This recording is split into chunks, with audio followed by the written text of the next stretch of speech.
Buenos días, ¿cómo están? Yo soy Pati, bienvenidos a esta primera parte del segundo episodio de su podcast Así lo entiendo, así lo interpreto. El día de hoy vamos a estar resolviendo una pregunta que la verdad creo que nos la plantearon desde que estábamos en la primaria. De hecho me encanta porque siento que durante la primaria nos resolvieron muchas dudas que parecieran ser muy básicas, pero te las contaban como si fueran muy simples, te daban respuestas sin mucho detalle, porque pues éramos niños y nuestro cerebro era lo que podía absorber. Pero me encanta porque este tipo de dudas que a lo mejor suenan muy básicas, cuando ya estamos más grandes, pues ya tenemos una capacidad diferente de conocer un contexto más enriquecedor, de entender otro tipo de conceptos, de palabras, y eso hace más grande la respuesta que tú tengas ante preguntas que son muy sencillas. En este caso, vamos a conocer la razón por la cual el agua del mar es salada. ¿Por qué? ¿Por qué es salada? Yo creo que a muchos nos ha tocado probar el mar, no de manera voluntaria, pero no dudo que por ahí haya alguien que el mar le dio una santa revolcada y le tocó darse cuenta que el agua del mar está súper, súper salada. ¿Pero por qué? ¿Será que siempre fue así? ¿De dónde viene toda esa agua que cubre el 70% de la superficie del planeta? Porque tú que estás ahorita en tu auto, en tu trabajo, en tu casa, a ver, estás sobre un 30% de tierrita del planeta. O sea, y luego a mí me da mucho miedo el agua. Y la neta, saber que el 70% del planeta está compuesto por agua, para mí es la peor noticia que me pueden dar en mi vida y me toca soportar durante todo el tiempo que esté aquí. Pero bueno, hoy vamos a sumergirnos de... vamos a entrar a indagar en este tema que es una de las historias más antiguas del mundo, que es la historia del agua. Porque para entender por qué el mar es salado, primero tenemos que entender de dónde vino el agua que lo llena. Pero para entender de dónde viene el agua que lo llena, tenemos que entender de dónde viene el planeta. Hace unos 4.600 millones de años, ya bastante tiempo, la Tierra no era como la conocemos ahora. Se dice que era como una roca gigante, fundida. No había mares, no había nubes, no había un aire que tú pudieras respirar, solo había como fuego, lava, choques de meteoritos y muchas cosas del exterior. Pero entonces surgió una gran pregunta. Si todo estaba bien caliente en ese momento, ¿cómo es que llegó el agua? Bueno, quiero aclarar que esta información que les voy a dar viene de las teorías que más se han seguido en los últimos años, porque aunque esto tiene 4.600 millones de años, es algo que todavía sigue en investigación. Y bueno, gracias a las grandes tecnologías y a los grandes científicos, poco a poco estamos más cerca de la verdad y de la razón y del por qué es que las cosas son como son, o al menos eso quiero pensar, ¿verdad? Ha habido muchas teorías que se han descartado, pero hay algunas que son las principales a nivel mundial. Una de las primeras teorías dice que el agua nació dentro de la propia Tierra, que en los primeros millones de años los volcanes primitivos, así se les llamaban, expulsaban muchísimas cantidades de gases, expulsaban dióxido de carbono, expulsaban nitrógeno y entre esas cosas también iba por ahí vapor de agua. Y entonces este vapor poco a poco comenzó a formar una atmósfera primitiva que al momento de enfriarse le dio origen a las primeras lluvias. Ya saben, todo este proceso que condensación y no sé qué que nos enseñaron en la primaria como las etapas de la lluvia. Ahora, también hay otra teoría que pues es de las favoritas del momento que te dijera yo, y esta ve más hacia el cielo. Esta teoría dice que parte del agua vino del espacio exterior, que fue por meteoritos, que fue por cometas que tenían hielo, y entonces cada que esos cometas chocaban contra la Tierra, pues dejaban una pequeña porción de hielo, pero no es el hielo como lo conocemos, o sea, no es el hielo que compras en el Oxxo, en el Seven, en la tienda para la cheve y eso. No, no, no, estoy hablando de un hielo interestelar o de un hielo cósmico. O sea, evidentemente no es un hielo que puedas comprar en la esquina, es como un hielo VIP, algo más nice. El hielo interestelar son como partículas que se forman en el espacio y que traen todos estos asteroides y cometas y toda esta onda. Y hay una teoría que dice que ese era el material primario por la cual se formó el sistema solar. Pero la verdad no nos vamos a meter mucho como en esa teoría, tú nomás quédate con que esta teoría que te estoy hablando sobre el agua dice que el agua vino del espacio exterior, que fue traída por meteoritos y cometas que contenían partículas de hielo y que cada vez que chocaban contra la Tierra dejaban una pequeña porción de ese hielo cósmico. El día de hoy, la verdad es que la mayoría de los científicos creen que estas dos teorías, aunque una habla del dentro del planeta y la otra menciona que es algo fuera del planeta, pudieran ser ciertas al mismo tiempo. Pudiera ser que una parte del agua nació dentro, desde lo más caliente del planeta, pero también otra parte vino del espacio, que viajó millones de kilómetros hasta que cayó sobre nosotros en forma de este hielo. Ahora, digamos que cada volcán primitivo que había aportó algo de vapor y cada cometa aportó algo de hielo. Entonces el agua llegó del cielo, pero también llegó de las profundidades de la tierra. Luego pasó el tiempo, ya esto estaba como que en el planeta, y la Tierra se empezó a enfriar poco a poco. O sea, te estoy diciendo que al principio la Tierra era una bola caliente así de que volcanes y Bowser y todas esas cosas. Pero en algún punto se empezó a enfriar, porque el vapor que llenaba todo el aire se fue condensando en las nubes y luego las nubes comenzaron a descargar lluvia, que es lo que te decía de la fase de la lluvia que también nos enseñaron en la primaria. Pero esto no fue una lluvia cualquiera, o sea, no fue así como que hay un chubasco, no sé, unas gotitas. O sea, no, esta lluvia duró millones de años, o sea, un lluvión, un chubascón, o así, de mega más. O sea, imagínate todo el planeta entero cubierto de muchísimas tormentas, de truenos, de relámpagos, y esto sobre un suelo que estaba ardiendo por todos los volcanes primitivos. Por lo tanto, el agua estaba cayendo, se evaporaba muy fácil y luego volvía a caer, se evaporaba y así un montón de veces hasta que por fin, porque sabemos que el sistema es sabio, que el planeta es sabio y que yo no sé cómo le hace para siempre encontrar estabilidad, pues poco a poco se fue quedando esa agua, se fue estabilizando todo el rollo y entonces en las zonas más bajas, en los cráteres, en las depresiones, ay, me tuve flashbacks, se empezó a acumular esa agua y así fue como empezaron a nacer los primeros océanos. Por aquí viene un dato muy curioso. El agua del mar inicialmente no era salada. A ver, el agua de los ríos, que sabemos que es agua dulce, tampoco es que sea 100% dulce, es solo que sus niveles de sal son muy bajos y por eso se considera dulce. Es algo así como cuando dicen que el acero inoxidable.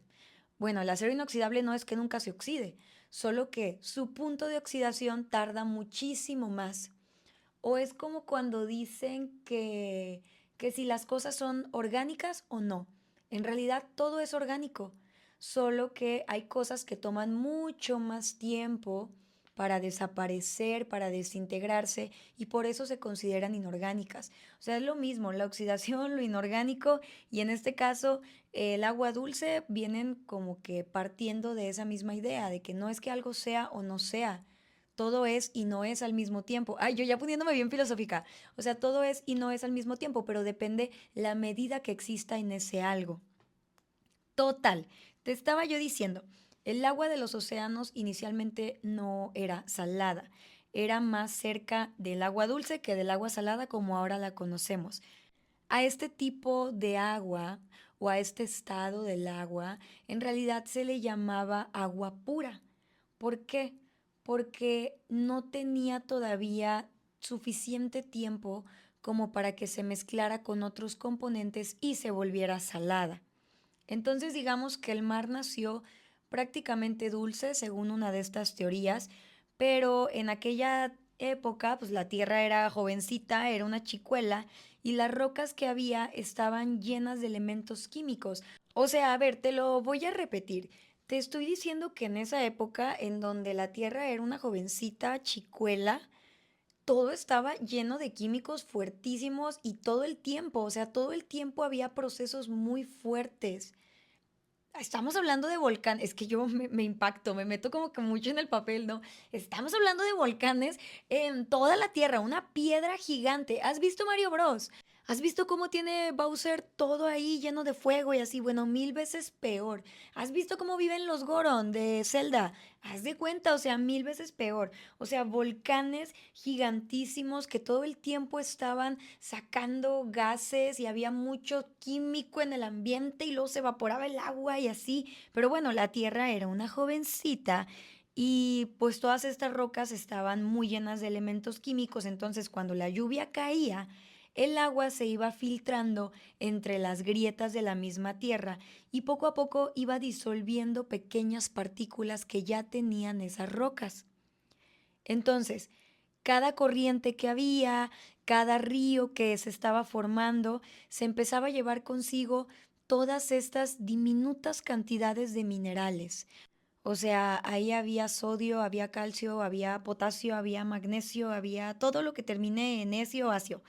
Entonces estos minerales se fueron arrastrando hacia los océanos primitivos y entonces comenzó toda la magia.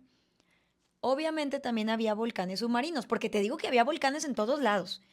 Y estos volcanes, una vez que ya empezó a existir el agua, estaban liberando también muchísimos gases muy ricos en cloro, muy ricos en azufre. Y cuando el sodio que venía de las rocas por fuera se mezcla con todo el cloro que venía de los volcanes dentro del agua, nace algo nuevo que es la sal de mar. Y bueno, por lo tanto el cloruro de sodio. Mucha química aquí, ni en Breaking Bad tuviste tanta química. Total, digamos que el mar poco a poco se fue sazonando. De donde llovía y el agua iba arrastrando los minerales a través de las grietas de todas las piedras del exterior y todos estos minerales se mezclaban con los químicos de los volcanes subterráneos que al mismo tiempo estaban emitiendo muchísimos gases y demás, cloro, azufre. Entonces todo esto se junta y empieza a existir la sal de mar, el cloruro de sodio. Cada lluvia estaba disolviendo un poquito las montañas y la llevaba al océano, ya con estos compuestos, con estos minerales. Y cada erupción estaba agregando un nuevo ingrediente. Entonces esto pasó durante millones de años y es por eso que con todo este tiempo el mar pudo adquirir el sabor que hoy conocemos. Ahora, si tú lo piensas bien, si nos ponemos a indagar en el tema, en realidad el ciclo del agua fue el gran chef que te dijera yo, ni Ratatouille, o sea, el gran chefcísimo. ¿Por qué? Porque el sol calienta la superficie del mar y entonces el agua se evapora, pero las sales no se evaporan, las sales dicen yo permanezco, yo me quedo, yo no me voy.